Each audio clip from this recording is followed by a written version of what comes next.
yín lálẹ́ yìí pé ẹ̀ka wáyé láti wà níwájú yín. Thank you so much for this evening, for counting us worthy to be in your presence. Sígbà tá a dé ọ̀dọ̀ yín tí ẹ̀ kọ́ wa. Anytime we come to your presence, you always teach us. Sígbà tá a wá bá yín pàdé tí ẹ̀ yí ayé wa padà. Anytime we meet you, you always change our lives. Gẹ́gẹ́ bí àkọọ́lẹ̀ Bíbélì. As it is written, à ń wo Ọlọ́run. you are looking at God nínú àwòjíìjí. in a mirror. à ń tẹjú mọ́ ọ. We fix our eyes on you. ó sì ń pa wádà láti inú ògo kan dé inú ògo kejì. And you are transforming us from one glory to lálẹ́ glory. yìí ó tún mú ìyípadà dé bá wa. You will bring another change this bí evening a as ṣe well. tẹjú mọ́ ọ lálẹ́ yìí. As we be fixing our eyes on you this evening, wọnú ọkàn wa lọ. enter into our heart. ní orúkọ Jésù ni mo gbàdúrà. In Jesus' name we pray.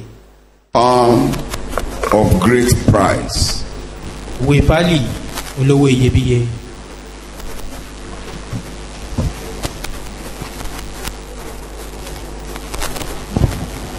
As an introduction, this parable is similar to that of the hidden treasure in the field. Gẹ́gẹ́ bí ìfáàrà, owó èyí farajọ owó ìṣúra iyebíye tí a fi pamọ́ sínú oko. But here, a merchant man seeking for godly power. Pálí tí ó dára.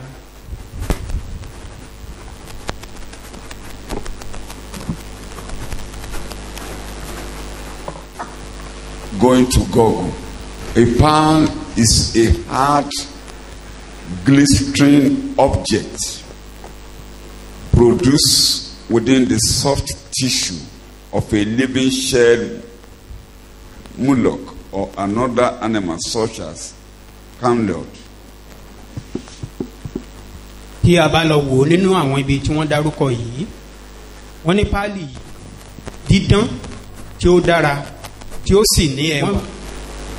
Kálíkọ́ọ̀mù kábónẹ́ẹ̀tì ni a tòjọ́ sínú pálí ní ọ̀nà tí ó dàbí. Pearl is composed of calcium carbonate.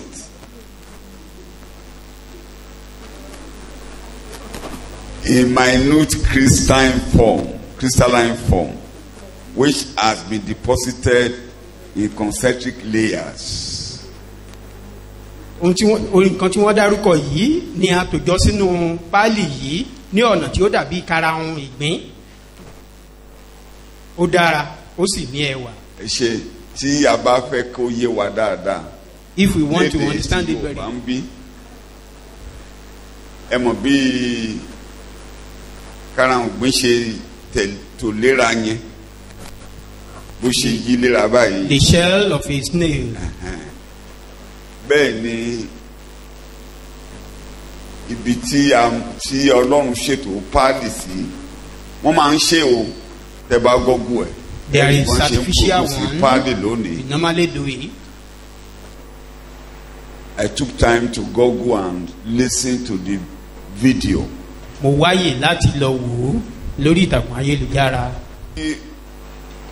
Nǹkan tó rọ̀ ni Ọlọ́run ń ṣètò ẹ̀ sí a máa tòjọba yà á máa yí léra bí karahun gbẹ̀yìn ó dẹ̀ lé kókó ṣùgbọ́n a máa dán gẹ́nẹ́gẹ́nẹ́ alẹ́wà a máa wú ni. It's very hard, shining and. Nǹkan tí ó ń jẹ́ páálí gan-an nìyẹn. That is what we call pearl. But very hard. You cannot see it. It's naturally made by God. Ọlọ́run ló ṣe é bẹ́ẹ̀. Ẹ̀rí bí karahun gbé ti so pọ̀ yẹn ó so pọ̀ bẹ́ẹ̀ ó yí lérí ara. The same way the shell of a nail looks like. So information yẹn ṣe pàtàkì. That information is very important. Kí ẹ̀kọ́ ìkó lè yé wa. For a better understanding of this. Thank you very much. Sermon. Matthew orí kẹtàlá verse 45 and 46. Matthew chapter 13 verse 45 and 46. Àti pẹ̀lú.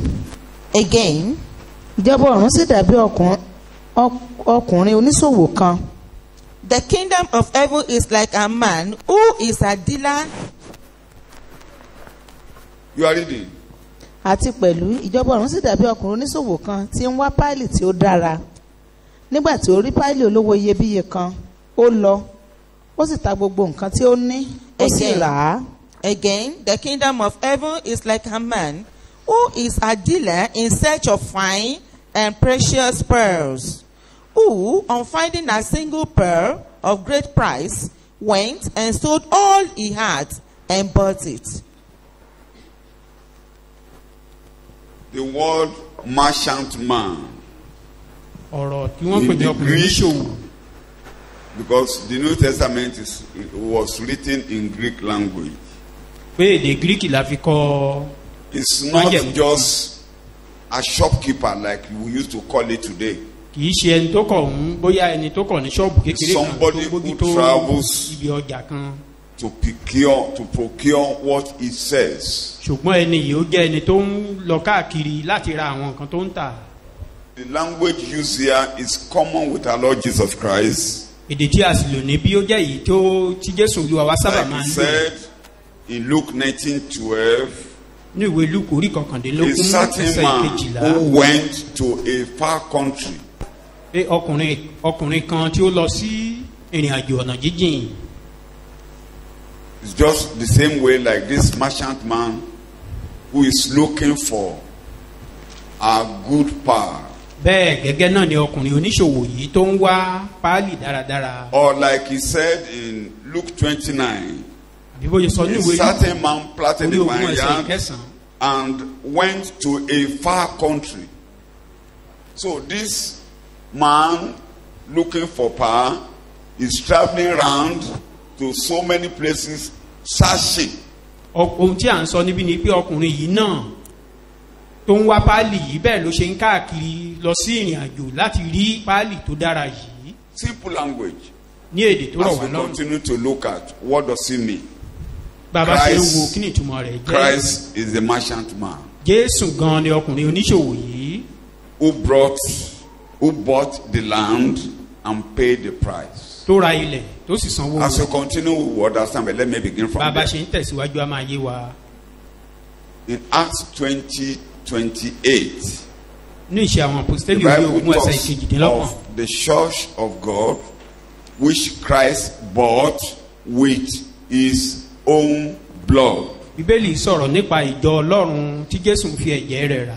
1 Corinthians chapter 7, Kọ́ríńtì kìíní orí verse kejì 23. Let's ẹsẹ̀ just ìkẹtàlélógún. remind ourselves of those Bible languages.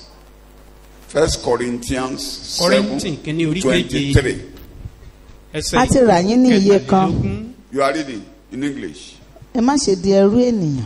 You were bought with a price, You were bought. That's the language. You were bought. purchased with a precious, Purchased. with a preciousness, and paid for by Christ. Paid for. Purchased. Paid for by Christ. Very precious. tí ó rà Very wá ó precious. sì sanwó rẹ̀ ó ṣe iyebíye. 1 Corinthians 6:20. Kọ́ríńtì kìíní orí kẹfà Yes, ẹsẹ̀ ogún. those Bible languages will help us to understand. nítorí a ti rà yín ní iye kan. You were bought with a price, You were bought. With what? with a price, purchased with a preciousness, and paid for, made his own. That's the language. Purchased, paid for, and made his own. ó rà á ó sanwó rẹ̀ ó sì di tirẹ̀.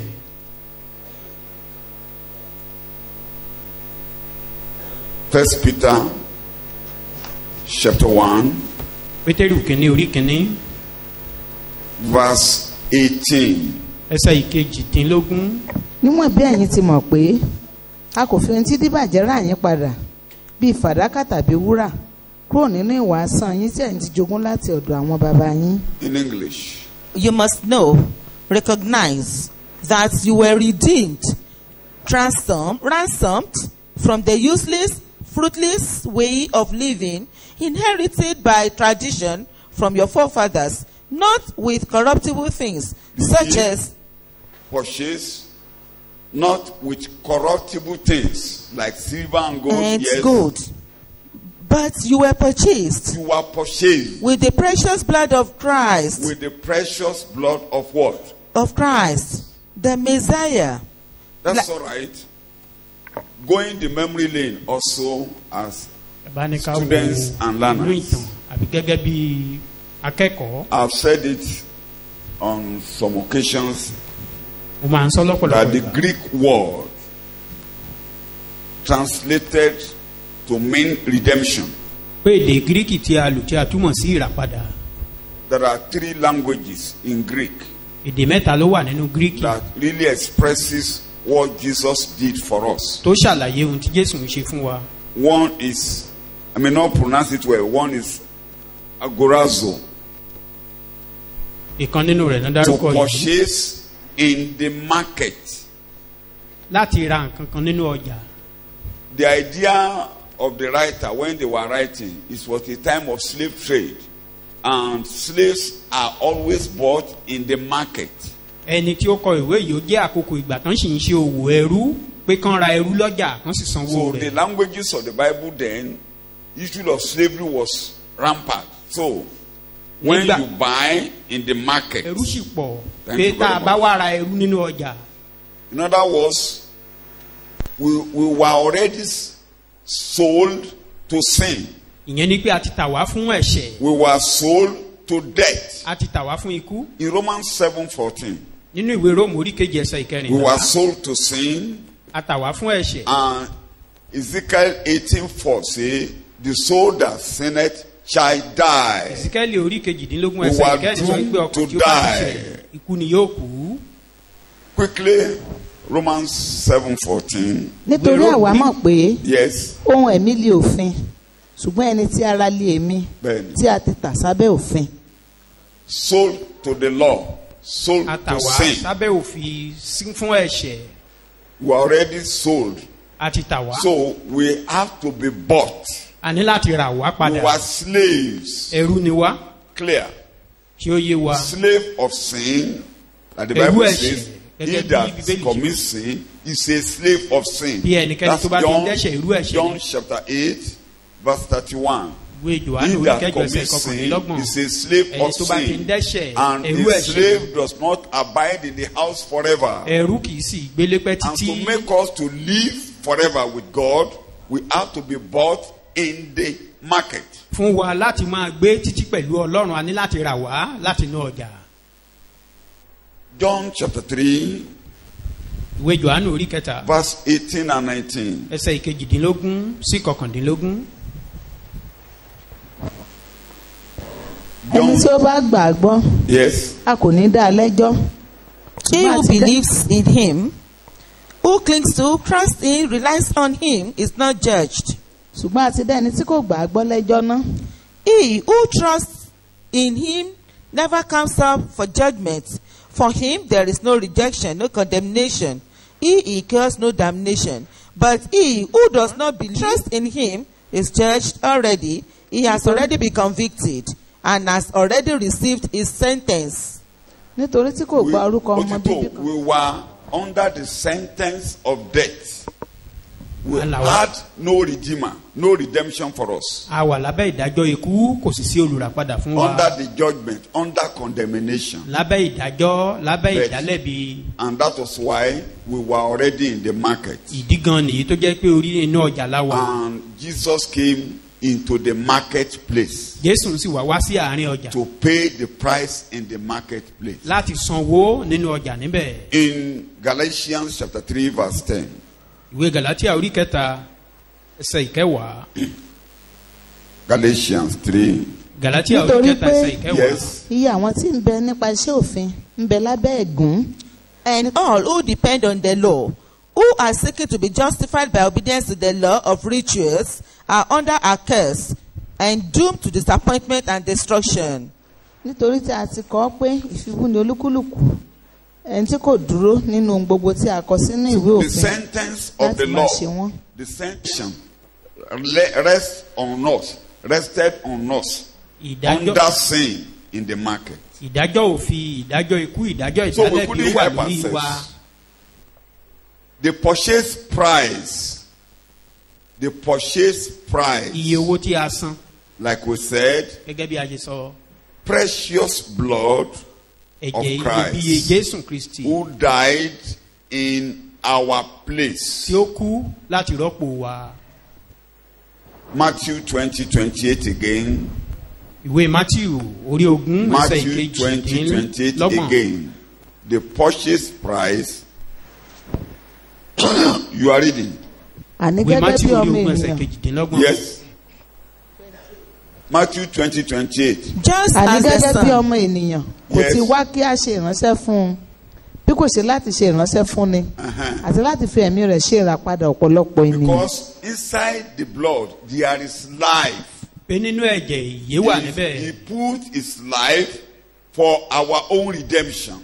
His life replaced our life. ó jọ̀wọ́ ayé tirẹ̀ fún ìràpadà Our wa. life that was dead, our life that was condemned, he gave his own life. Gave his own life to bring us out of condemnation. ayé tiwa tó ti kú tá a ti dá lẹ́bi ó wá jọ̀wọ́ ayé tirẹ̀ láti mú wa kúrò nínú. 1 Timothy chapter 2 verse 6. Timothy kìíní orí kejì ẹsẹ̀ ìkẹfà. Just to remind us of some few things which we know. kákọ̀ rán wa létí àwọn kankan tá a ti 1 Timothy 2, 16. Timothy kìíní 6. orí kejì ẹsẹ̀ ìkẹfà. who gave himself as a ransom for all That's the people. language. He gave himself as what? A ransom You are reading. for all people. A fact that was attested to at the right and proper time. Thank you. A ransom for all people. That's redemption.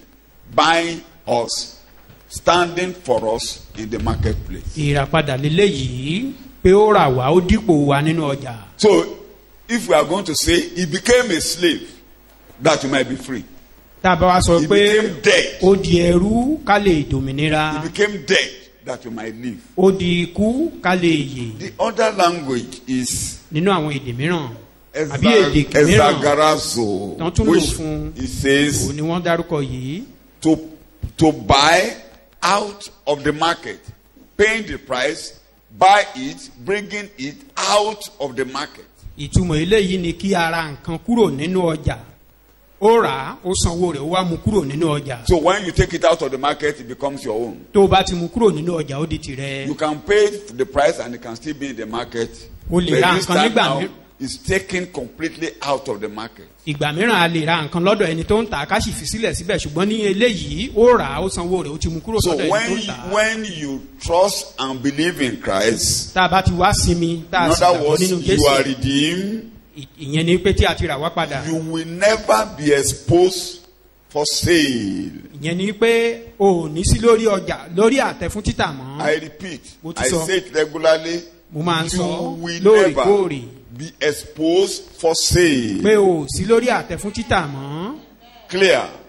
kí ó yé wa. Let me go to the language of the dark word which we used to hear, whether it is true or false, but we kí used to ìran wa hear létí that. àwọn èdè tán máa ń In the lò spirit bóyá world, òótọ́ ni bóyá irọ́ ni a.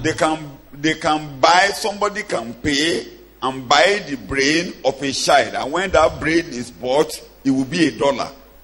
pé wọ́n lè ra ọpọlọ ọmọ kan wọ́n sì sanwó rẹ̀ pé tán bá ti ra irú ọpọlọ ọmọ bẹ́ẹ̀ irú ọmọ bẹ́ẹ̀ á kọ̀ When láti your jọ bí lásán. womb is bought in the spirit world, you will never give birth to any child. pé tán bá ra ilé ọmọ ẹnìkan nínú ẹ̀mí lọ́hùn irú ẹni bẹ́ẹ̀ á ṣòro fún láti bímọ. When your leg is bought and that leg will be useless. tán bá ra ẹsẹ̀ ẹnìkan irú ẹsẹ̀ bẹ́ẹ̀ kò ní wúlò fẹ́ntó If ní. they pay the price for your trade and your business, that business will become dull and barren. pé tán bá ti ra ọjà tí ẹnìkan ń tà nínú ẹ̀mí lọ́hùn irú ọjà bẹ́ẹ̀ á kọ̀ máa wọlé kò ní tà. So in the spirit world, they can buy anything because the owner in purchase materials cannot find you in the market. ẹnikẹ́ni tó bá mówó rẹ̀ dání tó fẹ́ tó wá òkìrì inú ọjà kò lè rí ọ níbẹ̀ mọ́. Because you are no longer in the market. torí pé ò sí nínú ọjà. Anybody who comes to the market and say, ẹnikẹ́ni tó bá níwọ̀ lòun wá kiri inú ọjà á jẹ́ pé òfò ló bá níbẹ̀. for believers, ọjà ti tú. Kí ni mo that pè? is the market is already scattered. Ẹni bá ti wá wá lẹ́yìn ọjà. Kí ló anyone ṣẹlẹ̀? that come after the market we Kí meet náà ló wà nothing. lẹ́yìn ọjà ńlẹ̀ Yorùbá òfò. what normally ends market. So let the Bible get into your spirit, because the Kandahar we have in Yoruba land that wọ́n ti pín ẹ wọ́n jẹ́ ti kí rà. bíbélì kó kalẹ̀ nínú ọkàn wa torí èdè tán máa ń lò ní ilẹ̀ yorùbá that it has been divided or it has been bought. Ọ̀rẹ́ ìyàwó mi kan kú ní gbígbóná latent. a friend of my Accident wife tó níyẹn. died of an accident Ẹsẹ̀ kan ló wà affected. and she was affected in one leg. so mi ò tẹ̀ wá rántí bóyá wọ́n amputate ẹsẹ̀ yẹn I couldn't recollect. Maybe the leg was wọ́n ní ká amputated. amputate ẹ̀ bóyá kàn fi gígùn méèsì bóyá that's wọ́n ṣe amputate ẹ̀ eventually the woman died. ṣùgbọ́n bí tán ti ń ṣe gbogbo eléyìí obìnrin yìí ṣàkù. wà á lọ bẹ̀ àdébẹ̀ We went there. turu àti ìyàwó mi close dáadáa báwọn ẹlẹ́sìn We met religionists there. oníkàlùkù ṣà ń ṣáájú. Some people wọ́n ti try gbogbo nǹkan tó wọ́n ní they wọ́n were ti taking care of wọ́n ti pín already wọ́n ti pín and wọ́n they ti were parí ẹ̀. saying she had been divided already. mo ṣáà ló gọ̀ I was looking at wọ́n ti them. parí ẹ̀ pátápátá They've been settled òṣèlú ẹ̀yàn lè everything. ṣe wọ́n ti So parí there ẹ̀ is nothing they can do. wọ́n ti parí ẹ̀. They've settled everything. mo ṣáà farabalẹ̀ I calmed bàtà ń down. pariwo wọn ti pín àpín tán Later, mi ò jẹ́ after ẹ̀sọ̀ they lórí settled àpẹ́ down, nìyẹn àpẹ́ nìyẹn mo bọ́ síbi ẹ̀kọ́ ẹ̀rà padà. I don't even talk about the division Mo or ṣáà ṣe not wọn bá kékeré tí division. mo lè I ṣe try to teach them láti the ràn sermon ọ̀pọ̀ lọ́wọ́ for àtàwọn tó ń redemption, gbọ́ ọ̀rọ̀ wa. just to help those who will Ọlọ́run hear dẹ̀ my ràn wọ́n word. lọ́wọ́ ara wọn balẹ̀. And God have chance in them. They calm down, and we took ourselves to the presence pé of the Lord. ẹnìkan ò ṣẹ̀ṣẹ̀ lè rà mí mọ́ That àbá ti lè rà no wọn. one can buy me again. wọ́n ti pín wọ́n ti parí ẹ̀ tí wọ́n ti parí ẹ̀. It is finished. They finish it tẹ́lẹ̀ Have they tẹ́lẹ̀ finished you? kí ẹ tó gba Jésù. before you are converted. ìṣúrò pé òun ti parí Satan thought is àbí kì í ṣe bẹ́ẹ̀ lóró. he has finished Ew. everything. ó mú wa sínú ìgbèkùn We were ó in ti his tilẹ̀kùn captivity. ibẹ̀. kódà Shut the door. àwọn tán náà mọ Ọlọ́run lábẹ́ Even májẹ̀mú láéláé. those who said they knew a God kó in the wọn Old sí Testament, ìgbèkùn wọn ò lè they lọlé. were in captivity. They can't go home. ó ti fi ìpè kù sí ẹyọ ẹnìkan nínú ènìyàn tó máa kọjá He sọ́dọ̀ Ọlọ́run. felt no one among human beings lójú ara rẹ̀ ó ti can go ṣe to the àṣeyọrí presence of lórí ọ̀rọ̀ God, ènìyàn. thinking he has successful ọjọ́ already. kan ṣoṣo ìṣẹ́jú méjì ó mọ̀fo Just ó in ti the twinkling mọ̀fo of an eye, ó dẹ̀ ti mọ̀fo he títí failed, ayérayé. and he has failed forever. kí mo ló ṣe.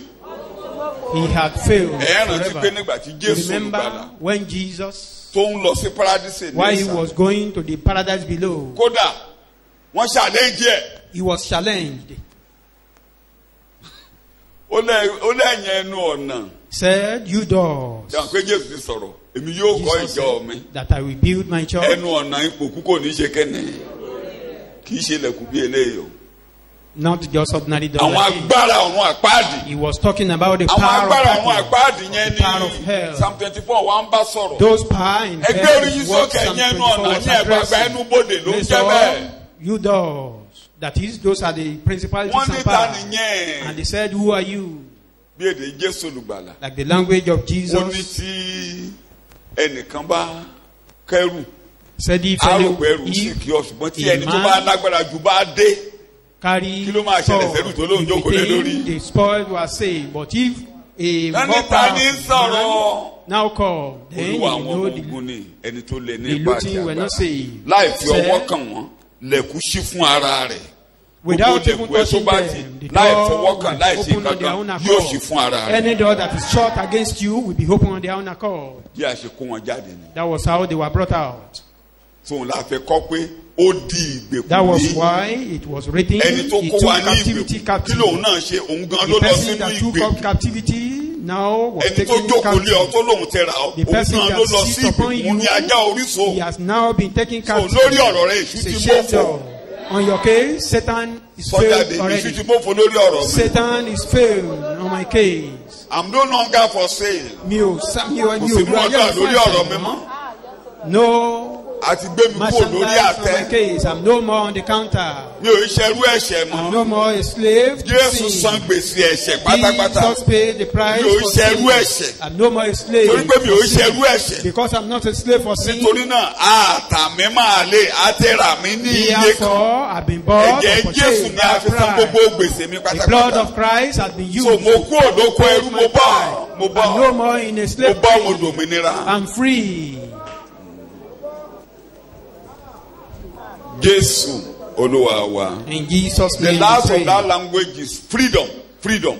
Èyí Bí tó ọmọ bá kẹ́yìn máa sọ níbẹ̀ yín ni dòmìnira òmìnira. ẹ ṣe kéne. If the son child So Make Fẹ́ràn you rẹ̀ free, sọ, mo then be bọ́ free mo bọ́ indeed. lóko Tell ẹrú. yourself, I'm Mo free. bọ́ nínú ìgbèkùn. I'm free Mo from bọ́ lọ́wọ́ captivity. ẹ̀ṣẹ̀. I'm free Mo from bọ́ lọ́wọ́ sin. ikú. I'm free from Mo death. bọ́ lọ́wọ́ ìdájọ́. I'm free from Mo bọ́ judgment. lọ́wọ́ ìparun. I'm free from Mo destruction. bọ́ pátápátá ni I'm mo bọ́. totally free. Jesus' name we pray. A máa ń tẹnu ẹ̀yin ọmọ Ọlọ́run o. We do emphasize, children of God, Ẹ máa dé kòríta. Tá a You will dàbí get to ni a pé point. ẹni wàhálà it will seem tàbí as ẹni if ìpèníjà. you have challenges Tá a dàbí ni or pé trouble. bóyá Ọlọ́run ti sùn kó sún As ó. if God is sleeping. It's not so. Jóòbù máa ń tẹnu mọ́ kìnní kan. Olúwa Don't máa you sọ, emphasize Olúwa máa on the tẹnu mọ́ níwájú rẹ̀. that I will emphasize on it. Ìwọ I náà will máa tẹnu emphasize mọ́. in Máa the tẹnu present. mọ́. Likewise, let us emphasize on that thing. Ó ní bó tilẹ̀ pa mí, He said, even if he killed me, mi ò ní yí padà. I will not change.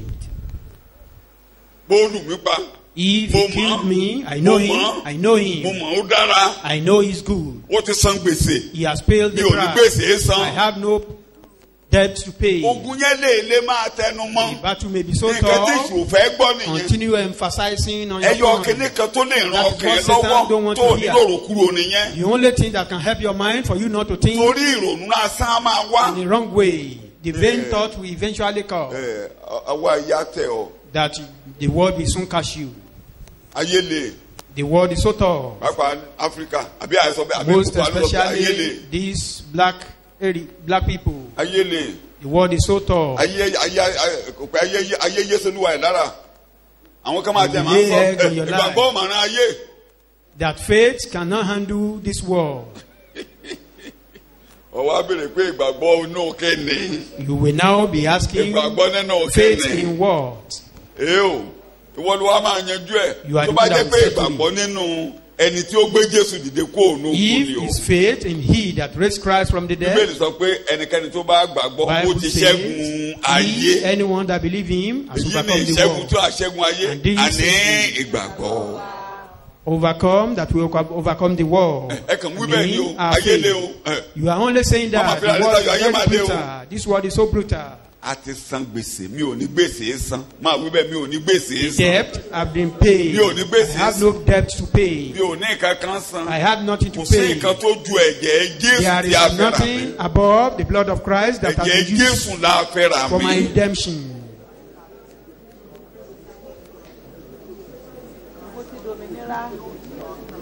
Jesus' name we Lajú kò wò pray. mí. Look up here. Àwọn nǹkan kan wà tẹ̀yìn ṣe tó jẹ́ pé èṣù àmà sọ pé ẹ̀mí máa lọ sí. There are some things you are doing Olú that máa sọ. Satan will be telling you that Ẹ̀mí ò ní lọ I nínú will go wàhálà for eléyìí. thee.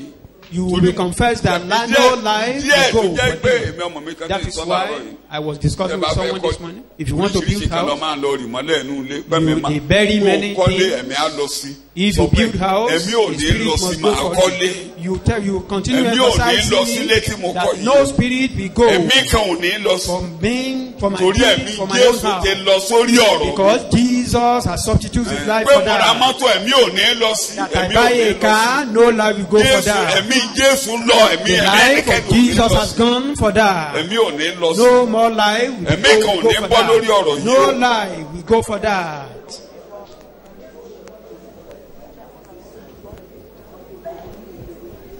Máa sọ ó fẹ́ ṣe ìyàwó ni ẹ̀mí ò You ní want to bọ́. marry? No life will go for it. Ẹ̀mí kan ò ní bọ́ sí. No life will go Gbogbo for ìrìn it. àjò rẹ pátá láti ayé dọ̀run my ẹ̀mí kan ò ní bọ́ mọ́ ẹ̀mí From ẹnìkan this ti world to bọ́. heaven. Ẹ̀mí mi ò ní bọ́ mọ́ surrender his own ẹ̀mí kan ti life. bọ́ ẹ̀mí kejì No ò more ní bọ́. life will be lost. Ọlọ́run á jẹ́ aláìṣòótọ́ tẹ́mi máa tó Jesus, bọ́ sí ẹ̀mí ò ní God bọ́. will be unfaithful if any spirit should Ẹ̀mí go for Jésù it. ti bọ́ ẹ̀mí ò ní bọ́. Jesus has Ó fi surrendered his ẹ̀mí own ara life for rẹ̀ dì. it. Ó fi ẹ̀mí ara rẹ̀ dì. Substitutes his own life for that.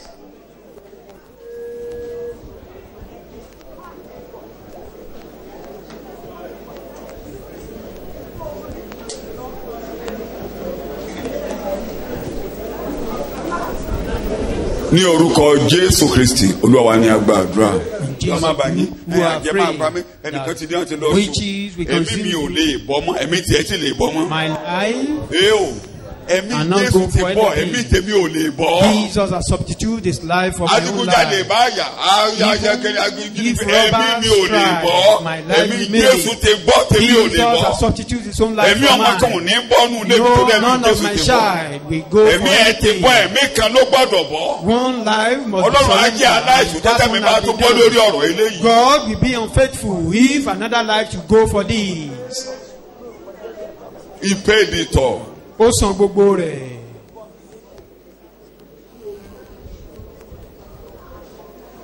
Jésù Kristi Olúwa wa ni mo gba àdúrà. In Jesus' Kò má name, jẹ́ kẹ́rù bà ọ́.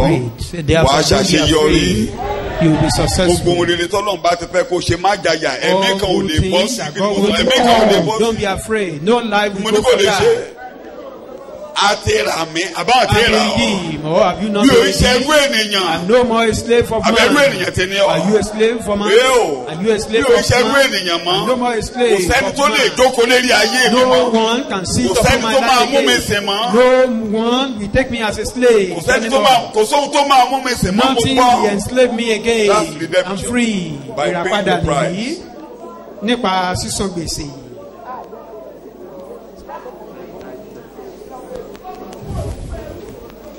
Gba àdúrà. In Jesus' name, our Lord, we pray. Ní orúkọ Jésù ni mo gba àdúrà. In Jesus' name, we pray.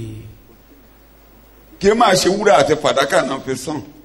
Not paid with gold and silver, Lábẹ́ ẹ̀jẹ̀ ewúrẹ́ pàápàá. even under the blood of goat, Tọ́lọ́run ní kán mú ẹran mímọ́ wá. where God is demanding for The clean blood animal. of the animal was respected for 1 year. Wọ́n bu ọ̀wọ̀ fún Mo parọ́. ẹ̀jẹ̀ ẹranko fún odidi As ọdún. long tí ẹ̀mí ẹran bá ti bọ́. Níwọ̀n as long as the Ẹ̀mí life ẹran of tó the bọ́ lọ goat, Egypt tí gbogbo ìdílé mú ẹran kankan tẹ́mi once the bọ́. blood of a goat is Gbogbo shed, ìdílé tó dì mọ́ ẹbọ yẹn all tẹ́mi bọ́ nínú ilé families wọn. that cleave to Ew. that sacrifice, Ní no one will go ní for it ẹ̀jẹ̀ again. àgùntàn tán mú yẹn. That Gbogbo is the ìdílé tó blood mú ẹ̀jẹ̀ yẹn tí of wọ́n man. jókòó ti ẹ̀jẹ̀ All the yẹn. family that Tí cleave to ẹ̀mí bọ́ that nínú blood. ilé wọn. Did anyone Ew. die for it again? Lórí ẹsẹ̀ rẹ̀ ẹ̀jẹ̀ Jésù ni mo dì mọ́. I cleave to the blood of Ẹ̀jẹ̀ Jesus. Jésù ló rà mí. I cleave to the blood of Ẹ̀jẹ̀ Jesus. The blood Jésù of ló Jesus rà has mí. redeemed me. Mo ti sá sí abẹ́ ẹ̀jẹ̀ I'm Jésù. under the blood of Ẹ̀mí Jesus. kan ò ní bọ́ nínú ilé No mi. life will be lost in my Ẹ̀mí kan ò family. ní bọ́ mọ́. No life Jesus will be paid it all. lost. Jésù san gbogbo rẹ̀. Tó wà wá. Jesus name. Ṣàmì our yẹn Lord kó we kalẹ̀ pray. dáadáa. Shout amen. Tó bá ti ń gbàgbé máa kọ àwọn orin wa. Anytime. Anyone ló lè mú tó bá ń kọ́ lójú ọ̀nà. Wọ́n máa Pick any kékeré náà ti of máa bá ours. àkọ́yókù sórí kásẹ̀tì. Wà ní ẹ̀jẹ̀ ló fi rà mí. Àbí kí ló fi rà ọ́? Ẹ̀jẹ̀ Ní Jésù fi rà mí, ìṣẹ̀jẹ̀ ewúrẹ́ tàbí tọmọ màlúù. Ẹ̀jẹ̀ rẹ̀ ló fi rà mí. báyà ẹ bá tún já. If you are afraid, Wà ní Jésù rọ́pò.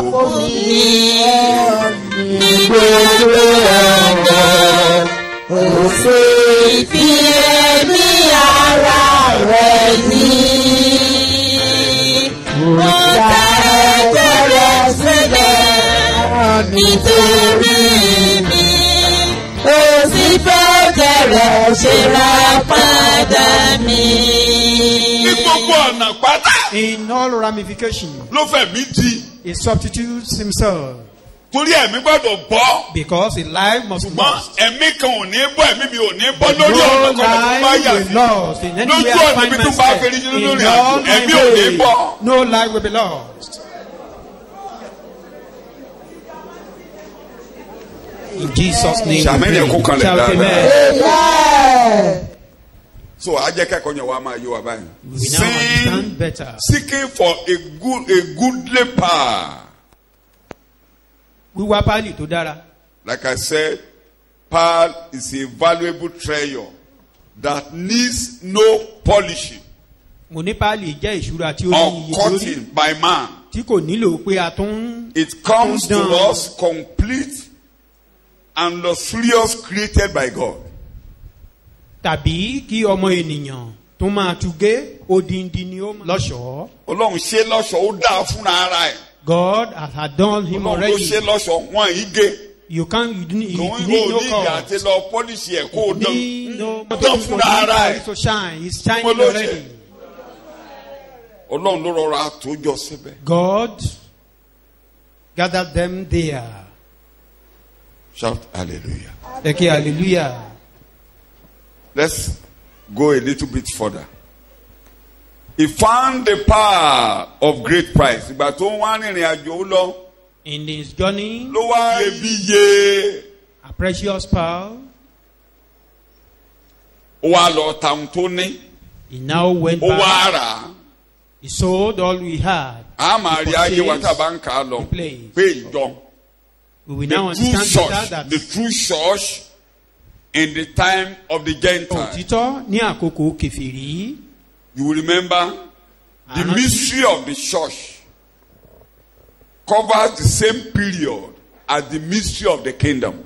Ohun ìjìnlẹ̀ ìjọ wá sí ìmúṣẹ ní àkókò kan náà pẹ̀lú ohun ìjìnlẹ̀ ìjọba. We are now ọ̀run. in the time of the Gentiles, Àkókò and we are now in ìgbà the kìfìrí mystery of the kingdom of heaven. Ó sì jẹ́ àkókò ohun ìjìnlẹ̀ ìjọba ọ̀run. And when Paul was talking of the mystery of the church, let's Nígbà read a tí little. Paul ń To sọ̀rọ̀ nípa remind us. ìjìnlẹ̀ ìjọ. Romans chapter 16, Ìwé Róòmù oríke 25 kẹrìndínlógún through 26. ẹsẹ̀ ìkàndọ́gbọ̀n sí You can't read all, we kẹrìndínlógún. only take a little. Now Yes, to why him, Yes. ǹjẹ́ fún ẹni tí ó lé agbára láti fi ẹsẹ̀ yín múlẹ̀ now to him who is able to strengthen you in the faith, gẹ́gẹ́ bí ìrere mi àti ìwàásù Jésù Kristi which is in accordance with my gospel and the preaching of concerning Jesus Christ the Messiah, gẹ́gẹ́ bí ìṣípayá ohun ìjìnlẹ̀ tí a ti pamọ́ láti ìgbà ayérayé Ohun ìjìnlẹ̀ tá a ṣe kéne. a ti A pamọ́ mystery. láti ìgbà ayérayé Àpamọ́. Has been kept. Ọlọ́run gbé pamọ́. God hide it. Inú ìpamọ́ yẹn ni Jésù In that dìde time, Jesus tó rí rose tó up, sanwó ẹ̀ tó rà á. saw it, purchased Àgbépamọ́ it, láti it ayébáyé. had been kept. tí a the sì ń fi beginning hàn of the world. nísinsìnyí Ìgbà tí Jésù san gbèsè tán. When Jesus Ni a paid gbé the price, jáde. then it was brought out. àti nípa ìwé mímọ́ àwọn wòlíì gẹ́gẹ́ bí òfin Ọlọ́run ayérayé tí ó ń fi Sọtẹ́ hàn bá ń wo májẹ̀mú láéláé. Looking at the Old Testament, Ọ̀rọ̀ ìjọ. the Ọ̀rọ̀ issue of kèfèrí. church, the issue of Gentile, Ajá ni wọ́n kò sẹ́ni tó mọ̀ kankan nípa they ẹ̀. were dogs. Ọlọ́run gbé pamọ́. Nobody know Wọ́n ní anything àṣẹ about it. àgbépamọ́. God just kept Kí mo them. náà ṣe? Ìjìnlẹ̀ tí ó pamọ́ ni. A hidden mystery Tí ẹnikẹ́ni ò rí ní that ìrántí no náà. one had ever seen from any generation. Ephesians chapter 3. Wo Éfésù orí kẹta. Tí wọn ò mọ̀ ní ìrántí náà. Éfésù orí kẹta. Ephesians chapter 3. Agbíbélé a máa yé wa díẹ̀díẹ̀. We'll be understanding Bible little by little. bí ó ti ṣe pé Mo bọ̀ mo yà bàrà so kì í ṣe pé bóyá àwọn ẹ̀yin ọmọ Ọlọ́run ni ó máa lọ ra Jésù. Kì í ṣe Jésù ní pálí olówó iyebíye. Jesus Tẹ́yìn is ọmọ not Ọlọ́run á wá the rí. precious pearl that Tí ẹ wà padà lọ lé. as children of God we now Tí ẹ find lọ in the wá place. owó. We now return home. Tàbí tẹ́ ẹ wà Look for gbogbo money. tí ẹ sọ gbogbo nǹkan tẹ́ ẹ ní ẹ Or wà you sell all sọ́nù. you Ẹ wà have. ra Jésù Now you rárá now o. purchase Jesus. Salvation is Not not for way. jẹjọ. Not that way. Salvation is not for sale. I said it last week. Clear That to you. salvation is not for sale. Orí ẹ̀rí Pé àwọn interpret. ìgbàlà ò kì í ṣe Àwọn ọmọ títà. ọdún oríṣiríṣi ọ̀nà la máa fi gbà ṣe ló máa ń yé èèyàn sí. we understand Ọlọ́run ló máa ń further. jẹ́ kó yé èèyàn It's sí. God that make us to So understand ẹnìkan ò ní further. kíní kan gbéraga. No Èmi, one can be àwọn proud èdè mi on wà his- tó lè má on yé wa anything. lónìí ó tó máa yé wa sí. There are some language that we may not understand now, but later we will. Ntọ́lọ́run afẹ́pamọ́ ni. It's a hidden thing. Afẹ́pamọ́. A hidden thing. Afẹ́pamọ́ sínú fíìdì afẹ́pamọ́ ni. It had been Oníṣòwò hidden yẹn in lọ the field. ó rí nínú gbó ibi tí afẹ́pamọ́ sí. And that man was going, he saw it in Ọlọ́run the ló gbé field. pamọ́. God intentionally Bí hid Ísírẹ́lì it ṣe wà there. nú oko ayé. That was how Bẹ́ẹ̀ Israel ni were in ìjìnlẹ̀ the ilé field ìpamọ́ of the sí kú world. Ọlọ́run ó So pamọ́ sí also kú this Ọlọ́run. mystery was Bíbélì kept in nìkan, the mind ẹsẹ̀ of God. kẹta. bí ó ti ṣe pé nípa ìfihàn bí ó ti fi ohun ìjìnlẹ̀ ẹnì hàn fún mi gẹ́gẹ́ bí mo ti kọ ṣáájú lé ọ̀rọ̀ díẹ̀ nígbà tí ẹ̀yin bá kà á nípa èyí tí ẹ̀yin ó fi lè mọ òye mi nínú ìjìnlẹ̀ Kristi Máa ka èyí tí a àkójọ. kò tí ì fi hàn àwọn ọmọ ènìyàn rí ní ìrandíran mìíràn bí a ti fi wọ́n hàn nísinsìnyí fún àwọn àpọ́stélì rẹ̀ mímọ́ àti àwọn wòlíì nípa ẹ̀mí pé àwọn kèfèrí jẹ́ àjùmọ̀jogún àti ẹ̀yà ara kan náà àti alábàápín ìlérí nínú Kristi Jésù nípa ìhìn rere. Sọ̀yìnbó ẹ̀ díẹ̀. kí Ọlọ́run gbé pamọ́ ni. Have never been revealed to any man ẹ máa before. ka àwọn ẹsẹ̀ tẹ́ ẹ bá délé ṣùgbọ́n ẹ jẹ́ kí n yọ kókó kan níbí. Let me bring jẹ́ out kí n the point fẹ́lẹ́ èsì here. kó tó lè yé wa ibi tí mò ń lọ kó lè yé Better wa. understanding. ẹ wo orí ìkarùn-ún ìwé Éfésù yẹn. Chapter ìdí 5 ńlá of kan wà ń bẹ̀ nígbà tí Jésù Ephesians. sọ̀rọ̀ nípa ìjọ verse 32. ẹsẹ̀ ìkejìlélọ́gbọ̀n. àṣírí ńlá ni èyí. This mystery is very great. yes. ṣùgbọ́n èmi ń sọ nípa ti Kristi àti ti ìjọ. gbogbo But tí I Paul speak ń sọ níbẹ̀ concerning- yẹn ọ̀rọ̀ ìjọ ìgbà tó ń sọ pé All what ọkùnrin yóò fi Paul bàbá is talking àti about here is a matter of yóò church. so mọ́ A ta ló man máa shall kọ́rọ̀ leave ìjọ là ń his sọ níbẹ̀. parents and cleave to his Ó wife. pamọ́. He knows it's a matter of church. ó pamọ́ ní kú Ọlọ́run It was hidden in tí ò the bá heart ṣe of pé God. Jésù fẹ́ jẹ ara rẹ̀ sí àṣírí yẹn ò ní He jáde knows that láéláé Jesus surrendered his own blood. ó That's pamọ́ that secret Ọlọ́run ti wouldn't fi have ọ̀rọ̀ been ọjọ́ pamọ́ revealed. ní kí ayé tó God has bẹ̀rẹ̀. hidden the issue of church ever before the foundation of the world. Shout hallelujah. Okay, hallelujah. Shout hallelujah. Okay, hallelujah. ṣe àwọn pé Jésù kọ́ ọ̀rọ̀ àyàn nígbà tó ń sọ pé Jesus ṣé kò- just tí talk obìnrin ò about bá ṣe it, dáadáa kéèyàn kọ́lẹ̀.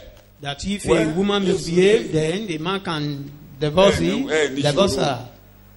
Jesus said, you have no problem. You are Torí given àyà a yín le. law because you are kò rí bẹ́ẹ̀ láti hard-hearted. It's not so torí from àkọ́dà the ìdíkọ́ ṣe ni beginning. pé ọkùnrin yóò fi bàbá àti For it is written that Yóò a so man mọ́ shall leave àyà rẹ̀. his father Àwọn and méjèèjì mother yóò and sì cleave di to his wife, and both of ìgbà them tá a shall wá become one flesh. san gbogbo gbèsè yẹn tí Jésù wá ọ̀rọ̀ àparí ẹ̀kọ́ yẹn síbẹ̀ yẹn ìgbà tó wá rà á tán When he tó ra purchased oko it, yẹn tán tó ra when he purchased tó ra the field, ìṣúra olówó that iyebíye is yẹn tán the treasure. náà wá gbé jáde tó wá di It was now brought out. ní It bàbá became Paul ni wọ́n something ti gbé jáde shiny. pé ẹ̀ tí ì mọ̀ nǹkan tí à ń sọ ni And pé Paul said, à ń you don't sọ̀rọ̀ know. Kristi àti ìjọ. We are talking of Christ and the church.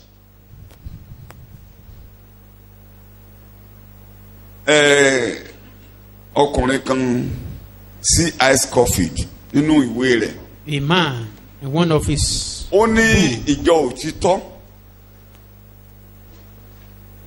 páálí olówó iyebíye ó jẹ́ àwòrán ìjọ that is a precious pearl is just a symbol of the true church. lọ́nà wo ìkíní In what way? Number one, ó ní ìjọ jẹ́ àṣẹ mo fi karahun gbé ṣàpẹ́ ṣe mọ̀ Are pé you the- karahun gbé yẹn ò lè yá ó sopọ̀ ní As you àbí shall- bẹ́ẹ̀ kọ́ like a ó joint. fi ṣe àpẹẹrẹ joint something. ìsopọ̀ ìjọ. He used that ẹ̀dẹ̀ as ni an pé example tẹ́bà of tẹ̀lé lè tó ìkan wà tí ò ṣe ìgbín gan tí ò ìkan wà tó jẹ́ pé ó máa rí bí ìkíní ìgbín yẹn tí there ò are kúkú ṣe some kúkú that ti gbàgbọ́ look like orúkọ ẹ̀. snake. They are not snake, but around báyìí ó sopọ̀ ẹ̀ ò lè yá. you can't separate Yeah. them. So bí páàlì ṣe máa ń rí nìyẹn. That is Great time, go and example Google it tonight. of Go and pearl. Google it, you will see it, you will love it. When you Google it, wọ́n á rọ agbé fídíò ẹ̀ síbẹ̀. Tẹ́ ẹ bá ti lọ Google wò ẹ̀, wọ́n lórí gbé ẹ̀rọ síbẹ̀. ayélujára Wọ́n á rọ ẹ̀ rí bó agbé ṣe hàn rí. yín. Wọ́n ti ẹ̀ ṣe bọ́n ṣe máa ń ṣe béèyàn ṣe ń ṣe páálì. Gbogbo Even nǹkan tí èèyàn ṣe how láti ṣe páálì wọ́n man demonstrate can ẹ̀ sínú produce fídíò it. ẹ̀. Wọ́n demonstrate ẹ̀ síbẹ̀. So ẹ rí i pé a máa dán wo ẹ̀yin gan. You will- àwọn yín gan. you'll be forced Ẹ má to like gbàgbé it. ìlú bíi tá à ń lọ kí la Don't fi ṣe forget the bẹ̀ city that we are lọ́ṣọ̀ọ́ going was decorated Ew. with. kí la fi ṣe lọ́ṣọ̀ọ́ bíbélì a máa yé wa sí ní bàbá délé. We will be understand the scripture more when we get home. Shout hallelujah. Okay, hallelujah. Shout hallelujah. Okay, hallelujah. Kọ́ríńtì kìíní 1 Corinthians orí ìkẹwàá chapter 10. ẹsẹ̀ ìkẹtàdínlógún jẹ́ ká wo àwọn èdè kan tó sọ béjọ ṣe sopọ̀ bíṣọ̀ ṣe jẹ́ kan. Just Yes. Nítorí examine pé- some language Yes. that talk àwa about tí í the ṣe ọ̀pọ̀lọpọ̀ já sí ara kan togetherness of church. àwa tí í ṣe ọ̀pọ̀lọpọ̀ kí la já sí o. àkàrà kan We For are we, many. kan. no matter how numerous we are, we are one body. So, bó ṣe rí yẹn ẹ kò ṣeé yà ni You can't separate them. kò ṣeé yà ni. You kò can't dìgbà tẹ separate them. pariwo nípa ẹ̀ kò dìgbà Not tẹ until you ẹ jẹ́ ká ṣe shout ṣọ̀kan ẹ jẹ́ ká about ṣe it. tẹ́ ẹ bá ti Let's rí ìjọ be òtítọ́ nínú ayé united. When you see kí ni wọ́n jẹ́. a faithful church in the church, ẹ they jẹ́ ká are one. kò dìgbà tá a kóra wájọ sọ́nà kan. Not until we are in the ẹ̀mí place. ìṣọ̀kan yẹn tó bá That- ti balance síbi tí ìjọ wà. Spirit Wà- of wà oneness. Once Mo it's ní o in máa the ṣe. church, you will be flowing. àwọn mẹ́má gbàgbé o Don't forget. mode of worship wa mode of things kankan lè yàtọ̀ síra bẹ́ẹ̀ o lè débi tí The system of worship will be ẹ̀mí different. wà á flow But you cannot get to where there is nínú ayé eléyìí spirit. wà á flow ní You ìjọ must la flow. pé We are talking of the church. a pọ̀ a dẹ̀ We máa are so pọ̀ many and we will continue to ibi multiply. abádẹ̀ ti wà páálí olówó iyebíye kó máa dán Wherever you find yourself, you are a shining pearl. o ní ìdí àti fẹ́ kún You don't need to add to it. o ní ìdí àti polish ẹ̀ You need not to polish it. ìdíje Ọlọ́run ti ṣe nǹkan ẹ̀ Because God has dídán done ni it. dídán ni wà á máa dán ṣáá ni. You will be shining. You must be radiant. It's O ní normal. láti tàn. You cannot be radiant. O ní láti tàn dandan. Wọ́n ní Jòhánù, He said, John, wọ́n ní ẹni nínú mọ́lẹ̀ rẹ̀ tó dẹ̀ ń ṣáìn tó ń ṣáìn fún wọn gbà díẹ̀ ó lẹ́ni kékeré nínú you ìjọba ọ̀run walk kì í ṣẹgbẹ́ in his Jòhánù. light So you and cannot stand be for a little. radiant.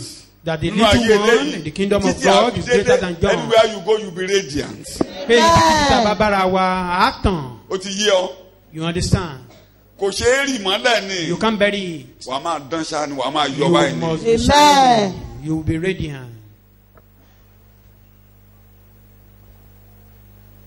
Bàbá ti wà ní ṣòwò ṣàkúṣàkú yìí ìwọ ló lóò ní ṣàkúṣàkú. You may be saying you look shabbily.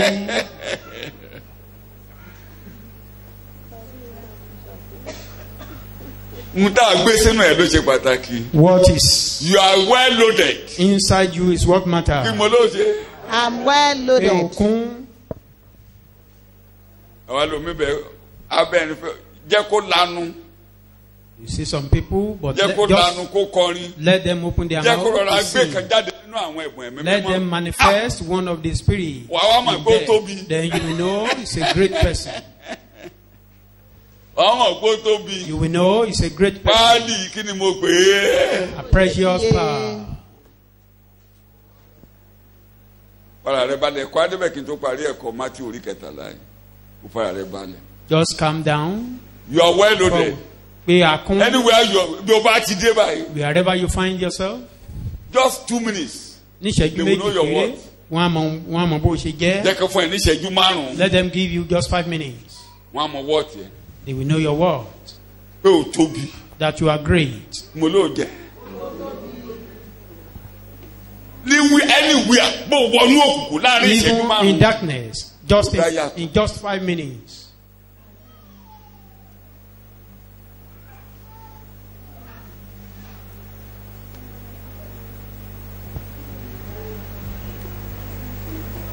So orí ọ̀fẹ́ tán tòjọ sínú wa ni. That is the grace that Tẹ́ embedded bá in wọnú us. Kọ́ríńtì kìíní orí kejìlá. 1 Tí a ti Corinthians ń sọ̀rọ̀ chapter àwọn 12. ẹ̀bùn ẹ̀mí mímọ́.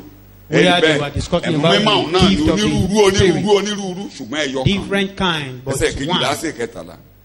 1 Corinthians chapter 12 verse. Nítorí gẹ́gẹ́ bí ara ti jẹ́ ọ̀kan Bẹ́ẹ̀ni. For just as the body is a unity, tí ó sì lé ẹ̀yà púpọ̀ and yet has many parts, ṣùgbọ́n tí gbogbo ẹ̀yà ara tí í ṣe púpọ̀ jẹ́ ara kan. and all the parts, Bẹ́ẹ̀ sì ni Kristi pẹ̀lú. so it is with Christ the Messiah, the anointed one. Nítorí pé nínú ẹ̀mí kan lè a ti bámtísì gbogbo wa sínú ara kan. Ẹgbẹ́ nìyẹn. For by means Nínú of the kí ni wọ́n personal pè é? Ẹ̀mí kan. In one agency of one Holy Spirit, we are Abẹ́mi pé all. méjì. Rárá. or is Ew. spirit. Ẹ̀mí kan la fẹ́ bábítísì wa One spirit sínú ara kan. and ties to one Ẹ̀mí kan flesh. ṣoṣo. Just one spirit. Ìbá ṣe Júù tàbí Élénì. Ẹ̀mí kan ṣoṣo. One spirit. Ìbá ṣe ẹrú tàbí So òmìnira. ìrìbọmi ẹ̀mí kan ṣoṣo. Baptism Òun la wá of one pé. spirit. Olùkọ́ni olùṣọ́àgùn Now divided. omi kọrin omi lọ́yàyà ọmọlẹ̀ gbá ọmọ Charismatic. administration ṣe ẹ̀mí kan Know how ṣoṣo to do this, know how to ẹ̀mí do kan that. ṣoṣo. Just one spirit. Shout hallelujah. Ẹ kí hallelujah. Ephesians 4, Éfésù orí kẹrin 4, 5, 6. ẹsẹ̀ ìkẹrin sí kẹfà. Olúwa kan, ìgbàgbọ́ kan, baptism kan. There is one Lord, one faith, one baptism, Baptism kan. Ọlọ́run kan Ọlọ́run one kan. God, àti bàbá gbogbo. and Bàbá Father gbogbo. of Yes. us all, Ẹni tí ó wà lórí gbogbo who is above all, sovereign over all, àti nípa gbogbo. pervading all, and living Ẹyọ in èdè us kan tó nínú all. yín gbogbo. Baptism kan. kí ni mo pè é? One baptism. One baptism. Kí ni mo pè é? One baptism. Kò pé méjì o. Just one.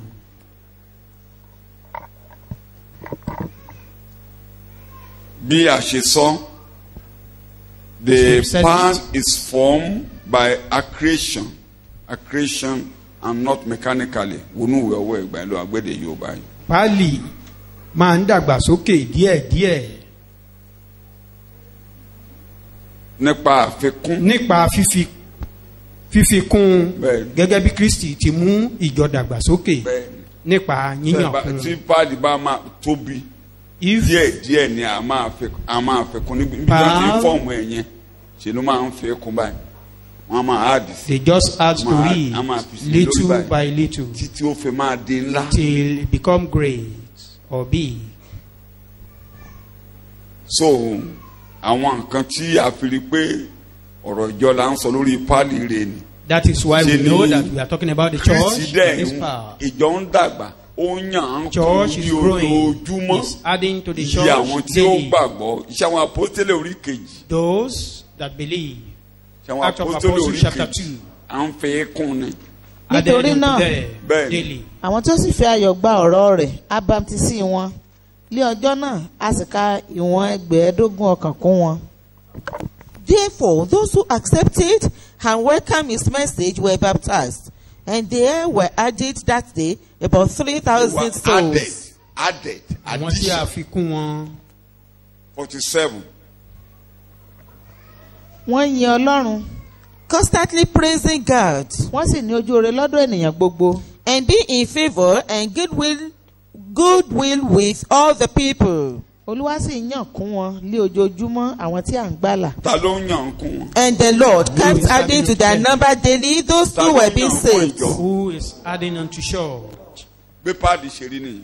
That is a Tẹ́ typical bá ti rí bí example tí of páàdì power. ti ń dàgbà sókè. If you Eléyìí see táwọn ọmọ èèyàn ń ṣe why it's growing, wọ́n máa fi kún díẹ̀díẹ̀. even that one, Eléyìí that tí Ọlọ́run man dẹ̀ ń fi kún yẹn náà ibi tó ti will ń be dàgbà. added to it Wọ́n máa fi kún little díẹ̀díẹ̀. by little.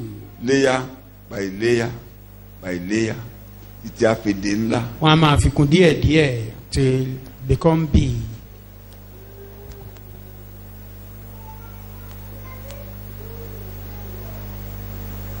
Àwa pọ̀ gidigidi tá a máa dán Now be many Tá máa dán. shining díẹ̀díẹ̀ ni. little by Tá little.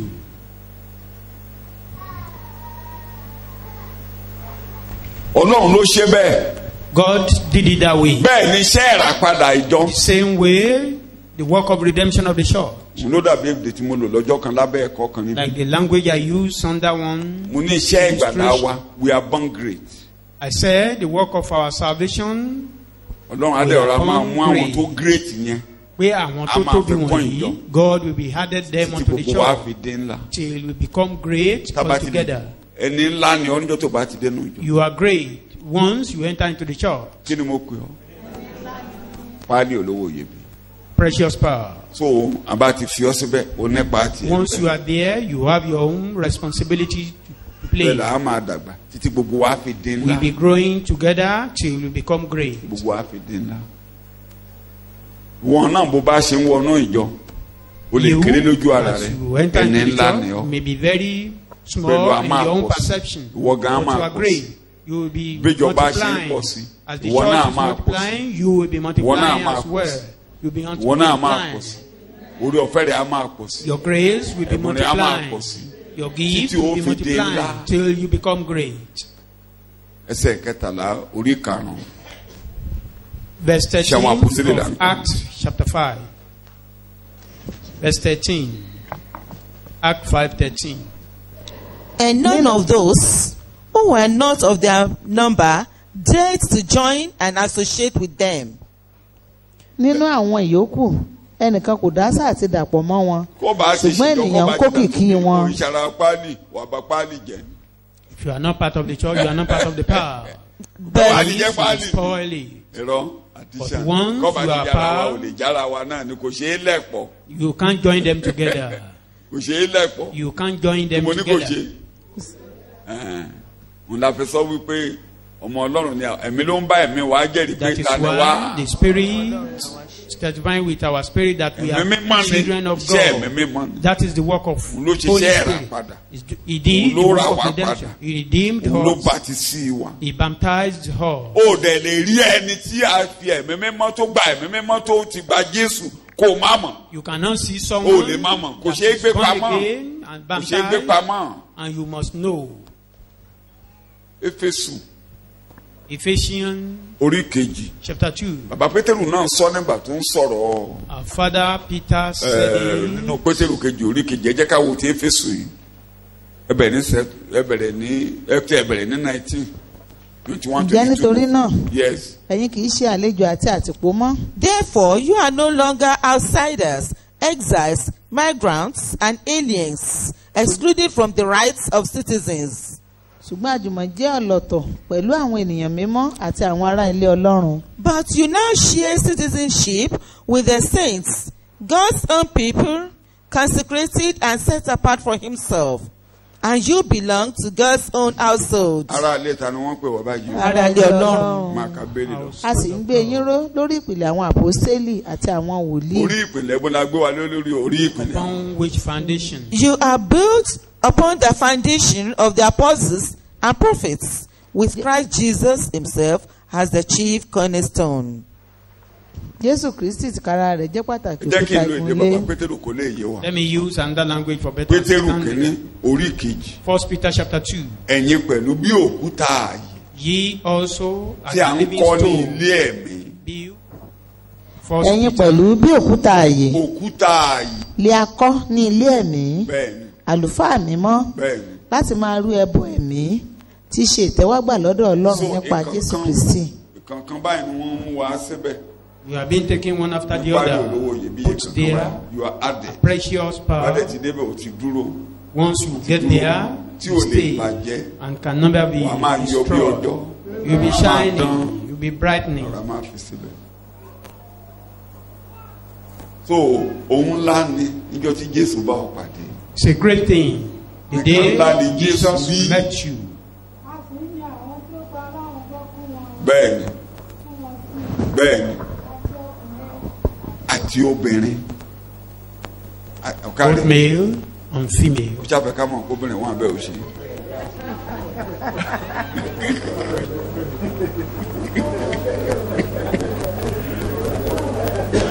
O fẹ́ fìdí ẹ̀ kọjọ́ sẹ́ńdọ̀ tó o fẹ́ fìdí ẹ̀ múlẹ̀. Tí mo ní wọn ká obìnrin ní ìgbà tí wọ́n rìnrìn àjò. While I was talking that the female were not counted among the Israelites. Àwa ká obìnrin nínú retreat wa. Now, female number was counted in Àwa our rí pé retreat. obìnrin fọ́ọ̀mù We 41%. discovered the larger percentage. Shout hallelujah. Okay, hallelujah. Ṣé ó yẹ ká gba owó ìràpadà lọ́wọ́ yín? Jésù ti san gbèsè. Jésù ti san gbèsè. Jésù ti san gbogbo rẹ̀. Àwọn ọmọ Ísírẹ́lì máa ń gba owó ìràpadà. The Israelites Àwọn normally ọmọ take Léfì máa ń gba the owó ìràpadà. Ó yẹ káwa ọkùnrin gba owó money for ìràpadà them. lọ́wọ́ yín. men supposed to take that money from women.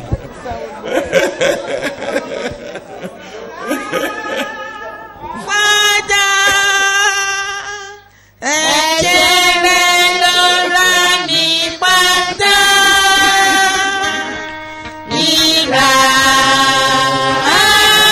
padà. Mo dáwọ́ lẹ́nu títí láì.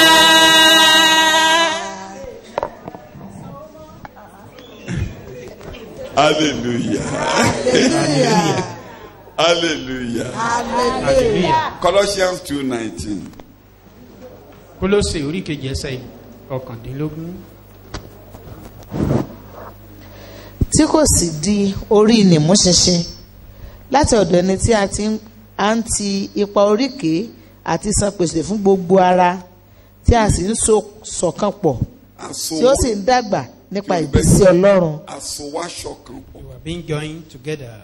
sọ̀yìnbó ẹ̀ ó rí bá a ṣe rí bẹ́ẹ̀ yẹn delicate thing tọ́lọ́run so nǹkan ẹ̀ pọ̀ ìjọ tóbi o oníjọ ṣe It's great.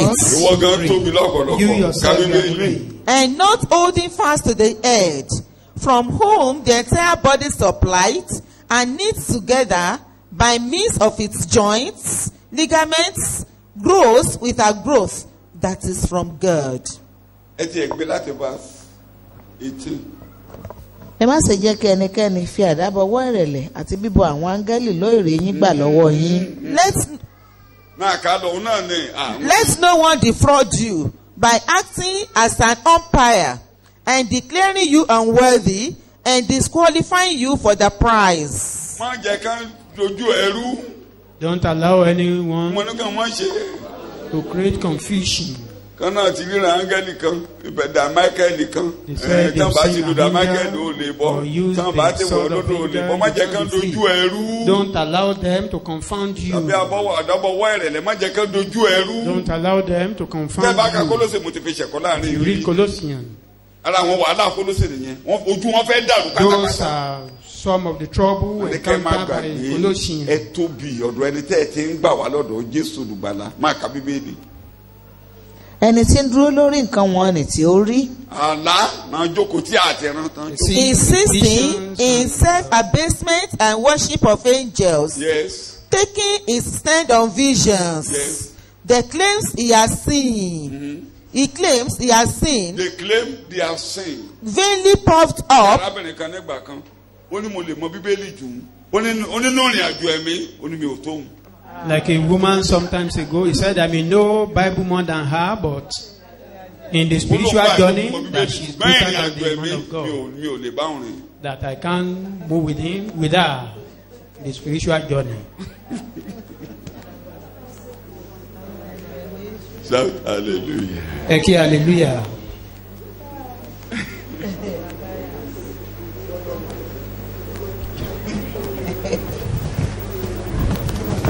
àwọn abstract travel ni wàá travel lọ gbogbo kó bá jẹ́ pé ṣọ́ọ̀ṣì àti mẹ́rin bẹ́ẹ̀ àfínà lókè yẹn alẹ́ ẹnìkan ti lọ nú ẹ̀mí ó fẹ́ sọ̀kalẹ̀ gbogbo ẹ̀yà wa If péjọ it's a church where they normally go in the ọjọ́ spirit, àjọ̀dún nìyẹn they have what to do in order to prevent jíjẹ powerful òbí people ìdè not to. That is that day, you see, má time jẹ́ of kẹ́nikẹ́ni feast. kó fi gálágàlá yẹn tàn yín Don't jẹ allow anyone to deceive you with àtàwọn those ẹ̀kọ́ things. kákọ́ tó ń lọ nígboro ẹ má jẹ́ ká fi Different tàn type yín of jẹ doctrine outside there. páálí olówó iyebíye kí ni mo pè You are é a precious pearl. ká ẹni bọ́ẹ̀ gbogbo wa ló sùn pọ̀ ṣọ̀kan We are joined tá à ń together dàgbà as sókè one. ṣọ̀kan We are growing sọ wá together. ṣọ̀kan à ń dàgbà Join sókè us ṣọ̀kan together and we are growing àtúnmẹ́lẹ̀ wa together. tó ló fi jẹ́ pé ìdàgbàsókè ìjọ That is ìwà why mú tiẹ̀ wá development of church, èmi náà mú you tiẹ̀ bring, wá you contribute wà to mú yours, I contribute kíkà ẹ̀ báwo to lè ní kó wúlò jẹ́ kán gé wà mọ́ kó wúlò. your little finger. You may say Ìgbà tó it's ti not kó ẹ̀ useful. ìgbà tó bá kọ́kọ́ gé yẹn kò Let nínú it be ẹ̀ called. bẹ̀tùgbà tó bá kún un bẹ́ẹ̀ But lọ àmọ́ ẹ̀ pé later, ká ẹ̀ òpè mẹ́wàá. You will know that is useful. ìjọ tó bá fẹ́ lo márààrún The lọ àmọ́ day ẹ̀ you pé want to use the 5, Very then you will useful. know that the little Very, finger very is useful. useful. very useful. yín náà mọ̀ bẹ́ẹ̀ bá ń dàgbà sí tó bá láwọn eré ara yín tó ń sọṣẹ́ lẹ̀ You know, as we are growing ẹ up, wá máa some manage part of our body mo lẹ́ẹ̀ máa ṣe bó ṣe yín ló sọṣẹ́ lẹ̀ is no more useful. Yeah. Then we'll be managing the mo fẹ́ rest. jẹun láàárọ̀ yìí pọ̀pọ́ mi sáàpù mi lẹ́ràn yẹn mo I ti wanted to kọ́kọ́ eat this morning. Bá máa I was jẹ. given a meat. máa fọ́kà náà mo máa fi stẹ́ẹ̀sì mo gbé náìfù lé kò lọ mo lélẹ̀ ti kọjá pọ̀pọ́ mi mo ní ọmọdé ò lè jẹ yìí o.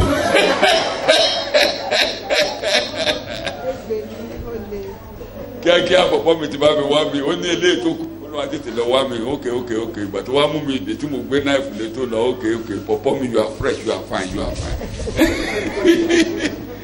whereas tó bá jẹ́ pé kì í ṣe pé gbogbo nǹkan ti ń sọṣẹ́ lẹ̀. If not, because òun some gan ló things mú are tó wo going jẹ down, láàrìtì pọ̀pọ́ mi ló jẹ́ my wife eventually ate the meat I'm talking about. eléyìí tí mo kọ́ lẹ́yìn òun ló The gbé one I couldn't eat, she ate torí it eyín tiẹ̀ ò tí ì sọṣẹ́ lẹ̀ bí eyín mi ló sọṣẹ́ before lẹ̀. because her teeth is still okay. so lẹ́wàá máa mọ̀ pé àwọn nǹkan kan tó wà lágbára yẹn àṣẹ ó tiẹ̀ ṣe pàtàkì tó báyìí àṣẹ ó tiẹ̀ dáa tó Those báyìí. part of our body, then Ọlọ́run má jẹ́ ká mọ iyì ara we'll be wa. appreciating them that so they are so great. They are Kí ni mo good. wí ẹ̀yin ọmọ Ọlọ́run? Ò tí ṣe mọ̀ lóòótọ́ bí a ṣe pọ̀ tó. In actual fact of it, Iṣẹ́ ìránṣẹ́ kan ò lè wọlé bá a lẹ́bùn kan yẹn ni kéèyàn má gbéraga ni. Kéèyàn bá gbéraga just for Ọlọ́run one not to be á proud. tún ṣe dáadáa. There is no ministry that kò can sí wo ìka go márùn-ún down. tó ń wò. Wọ́n jọjọ jẹ́ ìka ni wọn ò dọ́gba. They were all finger, but they Nǹkan were tí not bẹ́ẹ̀ tí mi máa equal. gbé ṣe báyìí arábìnrin ò lè ṣe. What one sister will do, another So one jẹ́ will ká not be able to appreciate do ara it. wa. Let us appreciate Ká one má another. dàbí àwọn èèyàn ayé. For us not to be like Jẹ́ pé people of the èèyàn world. kú ló ń dèrè. It's when someone died and Ẹ̀ta ló you máa ń appreciate. dèrè. Láti a máa sọ ẹlẹ́jì, appreciate a máa him ká or máa her. ṣorí ṣàǹbẹ̀ tá a máa sọ ẹlẹ́jì. It was this, it was great, it was this. Tó bá kú it was tán náà that. máa sọ pé ó ṣe báyìí ó ṣe Ṣé tọ̀hún. tá a wà ń bí ẹ jẹ́ ká appreciate But ara when we are still here, let's díẹ̀ appreciate one díẹ̀ tá a rí another. nínú ara wa ẹ jẹ́ ká The mọ̀. little we are doing for I ourselves, listen let's to what I'm trying appreciate to it. say. Ọjọ́ Sunday morning, On Sunday morning, I was in crisis, a little bit challenge. mo ní ìpèníjà kékeré kan Sunday morning, this last Sunday morning. lọ́jọ́ ìsinmi tó kọjá yìí. Mo ṣe ń gálọ́ọ̀kù nígbà mo délé rè mo kọ́kọ́ forí balẹ̀ mo wíjú. Eventually, when I got home, I praised You know the God. little challenges I had. Ẹ mọ àwọn ìpèníjà kéékèèké tí mo ní Throughout last week, ní gbogbo ọ̀sẹ̀ tó kọjá. ní alàgbà ẹ fi jókòó ti bus church. Our elder here was Iṣẹ́ tó yanjú ní last week yẹn. doing some work 7 in years boss. problem nínú bọ́ọ̀sì. Wàhálà tó ti Bàbá bá ṣe ra bọ́ọ̀sì battery. fún bí ọdún méje. Bàbá ti ra bátìrì kan. As we are buying a battery, Kò lè lo oṣù márùn-ún. it can use maybe 5 Bátìrì yẹn ti months. kú. Ó tún ra bátìrì. Ọ̀sẹ̀ ìsọjí yẹn rí pé ẹni wà láì rí bọ́ọ̀sì lò dáadáa. And the way of the revival, we Ọ̀sẹ̀ are yẹn, able to use the ball. Wọ́n lọ́tànétọ̀ bọ́ọ̀sì ti jó ara ọ̀tànétọ̀ mi. They said the alternator has been Ọ̀tànétọ̀ born, tuntun jáde we bought another náà one. tún jó. And the new one we bought got burnt again. Eventually along the line na Ọlọ́run ṣáàjẹ́ ká discover wọ́n á discover yìí pé wáyà kan ni wọ́n loop tí ò yẹ kán loop That and they, that is over 7 years ago. they loop a particular cable there which they ought not to. Bóyá ìgbà tí mọ́tò yẹn ti fẹ́ jóná nígbà Maybe tẹ́ bá when rántí. the vehicle was about to caught fire So sometimes ago. eventually wọ́n ṣá resolve mọ́tò yẹn ó wà òkè. Bó ṣe resolve ẹ̀ tán ló tún dìde As they resolve it, ó this tún gbé kórópè. Nǹkan tán fẹ́ wò lára kórópè kékeré ni wọ́n ní páìpù kan máa ń gbé ọ́ìlì wọ́n ní páìpù ẹ̀yẹn ó ti ń there is jó. a particular pipe that is Bàtà wọn máa rí leaking here. ọwọ́ tí ó ń gbé mọ́tò rìn ó ti kán. Àwa àrí a ṣe ń wá báyìí a ṣẹ̀ṣẹ̀ máa lọ ra complete arm la máa rà. Ó gbé The lọ ó jó. complete arm Ó ṣe mọ́tò yẹn ó gbé dé. of the Òun kọ́, pickup kò ṣe. had been broken. Gbogbo àti múra gágàgá. Àwọn tó di táyì ti di táyì. Oníkálukú ti múra àwọn tó wọ̀n tí mo fẹ́ ránṣẹ́ náà. Ní bàbá dídì mọ́tò ò dáhùn. Wanted to start the pickup Bàbá to bínú. no avail. Ó mú jàmọ́ ó mú jàmọ́ alágbà ó mú jàmọ́ ẹni tó wa mọ́tò pé epo ni ò sínú mọ́tò That there is no gbogbo fuel ẹ̀ in the ṣàgbóná vehicle. láàárọ̀ Sunday. Everything there was a I was already confusion. passing through my own challenge. Èmi Mo náà ṣàmọ̀ ní pé lónìí o kọjá. òní ló ń jó ni But I know today is today. kí ni mo pè é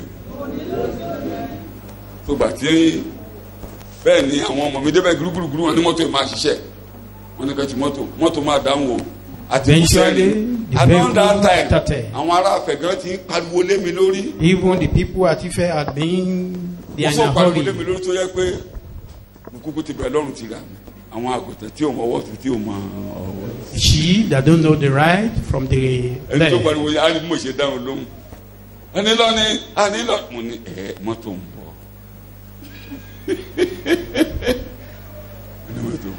kúrúkúrú to call the story short Ní wọ́n tó kúkúrú gòkè èdè, ó gòkè tán ó dórí títì the vehicle got to the main road and it couldn't go bẹ́ẹ̀ ni again. whisper sí mi létí pápá what do we do Making the car wọ́n á bọ́ jáde mo ní ẹ tẹ̀lé mi we are going ẹ tẹ̀lé mi ládé nù adé bitan park mọ́tò sí mo bẹ̀rẹ̀ sí wo mọ́tò káàkiri. I look round okay ẹ lọ bá ń pe bàbá wa. to sample a car. bí bàbá ṣe dé nìyẹn ẹ bá mi wá ẹni tó máa gbé mọ̀mọ́ Ògbómọ̀ṣọ́. Look for another person Oya bàbá to máa lọ fẹ̀ kíákíá. carry the woman.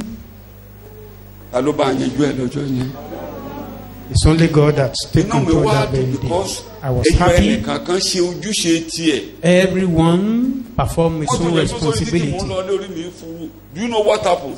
Bẹ́ẹ̀ làwọn ọmọ Ọlọ́run ti kóra wọn jọ níbí. Wọ́n ní mọ́tò máa dé ṣọ́ọ̀ṣì. And they Ni wọ́n said dé díẹ̀ the ni vehicle wọ́n gbé. must Mọ́tò tí return. wọ́n ti ṣe ti láàárọ̀ tí yóò ṣiṣẹ́. The Ni vehicle wọ́n dé díẹ̀ they- tí wọ́n gbé. Bẹ́ẹ̀ ni wọ́n wá rí nǹkan kékeré kan ní wọ́n rí wọ́n ṣe. Mọ́tò yẹn ló fẹsẹ̀ ara ẹ̀ rìn débi tó wà yẹn. Just a little thing, and the vehicle was returned to the church. Mo kàn délé báyìí ni mo bẹ̀rẹ̀ sí mi jó káàkiri pé mo ní Olúwa sọ fún mi ẹjọ́ sí pé ìṣúra wà nínú àpò mi. I said, You are great. Sọ bẹ́ẹ̀ fúnra rẹ̀, you are great. I have a treasure in You my are pocket. very important. Pé mo ṣe pàtàkì, ẹni ńlá ni mí. Shout hallelujah. Eke hallelujah. Ìkẹtẹ́ nìkan kan yẹn ṣe yẹn ṣé mo lè dá ṣe. Can I do all those You are all things important. performed by You are all individuals? important. Pé gbogbo wa la ṣe Àwọn ará pàtàkì. afẹ́ gan fẹ́ báyìí sínú mọ́tò wọn lọ wọ́n bọ̀ inú Even mọ́tò. the Ife people, they sat Àwọn tó wà níbí náà comfortably. oníkálukú lọ oníkálukú sùn sílé ẹ̀. Bàbá sùn sílé ẹ̀ láyọ̀. Bàbá sùn sílé ẹ̀ láyọ̀. Everybody sùn wọ̀. Everybody Because Ọlọ́run ti slept deposit peacefully. nǹkan tó máa gbéjọ rẹ̀ Because sínú God ẹnìkan has deposited ó wà what nínú He yín moved the ó wà church nínú forward yín. Don't to despise everyone. anybody. Má kẹ́gàn ẹnikẹ́ni. Wálé olówó iyebíye wálé olówó iyebíye wálé olówó iyebíye wálé olówó iyebíye wálé olówó iyebíye tọ́lọ́run ra ń tó jọ ra ń tó nǹkan rẹ̀ jọ. God Ra ń tó. is Ó gathering sanwó ẹ̀ things ó sanwó ẹ̀ he to paid it all. Ó san gbèsè, ó san gbogbo rẹ̀. Kókó dúpẹ́ lọ́wọ́ Ọlọ́run tó Olúwa ó ṣe. First, thank God that God, I thank you.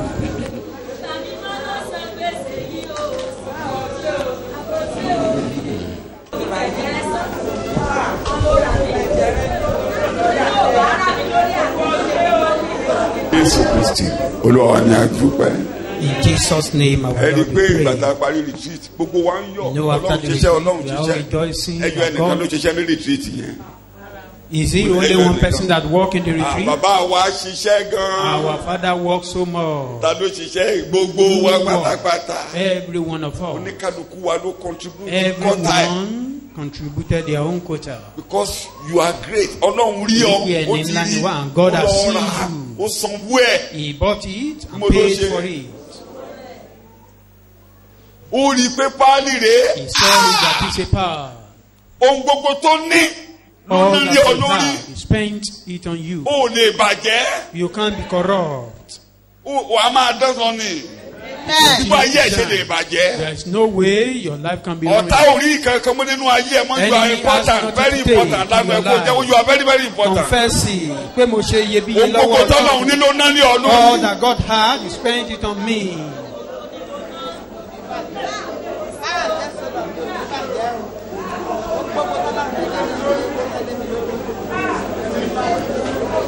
Amen. Àmín. Ó gbé pamọ́. He kept it. Òun ní ohun ìjìnlẹ̀ tí mo ń That sọ is the mystery I lẹ́ẹ̀kan. Ó was tún talking sanwó ẹ̀, about. ó gbé pamọ́. Before He paid for it, He kept Tí it. ẹnikẹ́ni ò rí. That no one could A ò find fi it. ran ẹnikẹ́ni nínú ìrankíran. Was never Èṣù ò revealed to mọ ọ̀nà tó máa gbà lórí ọ̀rọ̀ anyone. rẹ. Direction. Satan don't know way out Kó on your tó case. sanwó ẹ̀ kí mo ló ṣe ó gbé. Before He paid for it, He kept it. Èmi ó kọ́ ìjọ. I built my church. Ẹnu ọ̀nà gbòkó lè ṣe The kéde. gate of Orí fire rẹ̀. So never kò sí prevailed. nǹkan tí ọ̀tá fẹ́ ṣe lórí ọ̀rọ̀ There rẹ. is nothing enemy can do on your case. Kó tó sanwó ló ti gbé Before pamọ́. He paid it, He paid for it. A fi He pamọ́ kept it. láti ayébáyé. And kept A ṣẹ̀ṣẹ̀ fi hàn ní from the beginning ìsinsìnyí. of the world, now being revealed. So ohun náà ẹ jẹ́ ká parí ẹ̀kọ́. Ephesians chapter 5 Ìwé Éfésù orí karùn-ún. ẹ bẹ̀rẹ̀ ní ẹsẹ̀ 25 to 27. ẹ̀yin ọkọ Bẹ́ẹ̀ni. ẹ fẹ́ràn àwọn aya yín Husbands, love your wives gẹ́gẹ́ bí Kristi sì ti fẹ́ràn ìjọ as Christ loved the church tí ó sì fi ara rẹ̀ fún un. and gave himself up for Ó ti her. fi ara rẹ̀ fún wa. He gave Himself for all. Kí mo ló ṣe? bẹ́ẹ̀ni ya máa kà. kí òun kí o lè sọ ọ́ di mímọ́ lẹ́yìn tí a ti fi ọ̀rọ̀ wẹ̀ ẹ́ mọ́ nínú agbada omi. So that he might sanctify her. kó fi ọ̀rọ̀ wẹ̀ ẹ́ nínú kíni o. agbada omi. ìyẹn ló ń lọ má jẹ́ kó rí ẹ̀kọ́ ọ̀rọ̀ o. kó fi ọ̀rọ̀ wẹ̀ ẹ́ nínú agbada omi. ìgbà tó bá ti wẹ̀ tán ó ń padà bọ̀ láti wá mú wá sí ọ̀dọ̀ ara rẹ̀. After that, he's coming back kí to òun take kí o lè it mú wá sọ́dọ̀ ara rẹ̀ ó bí bọ̀ wá ìjọ mú wá tí sí ó ní ọ̀dọ̀ ara ògo. rẹ̀. That he might present the church to himself in glorious splendor, ìjọ tó lógo. without spot tó lógo. or wrinkle, tí ò ní kankan. lé àìní àbàwọ́n ò ní àbàwọ́n kankan. tàbí àléébù kan. that she might be holy and faultless. tó ń lọ lónìí báyìí ni pé kó fi ọ̀rọ̀ wẹ̀ ẹ́ mọ́ nínú kíni for o. him to wash him in tó ń bọ̀ wá kó the ìbọn wall. sọ́dọ̀ rẹ̀. the basin of yẹ ká water. máa lọ lé lónìí a máa pàdé lọ́jọ́ mẹ́jọ pé meet. olúwa ó ṣe o. Next week, Olúwa, ó ṣé Lord, o. I thank you. ó san gbogbo gbèsè Pay. o rí pé mo rí pé páàdì olówó iyebíye ó san gbogbo gbèsè. I'm precious. kò sí nínú ọdún àdórí ọ̀rọ̀ mi mọ́. There is no debate, no merchandise on my case anymore. gbẹ̀mí kúrò lórí àtẹ. a olúwo ṣé o. ẹ̀jẹ̀ ní Jésù fi rà ní. ìṣẹ̀jẹ̀ ewúrẹ́ tàbí. ẹ jẹ́ a dúpẹ́ lọ́wọ́ Ọlọ́run. ẹ̀jẹ̀ rẹ̀ ló fi rà mí.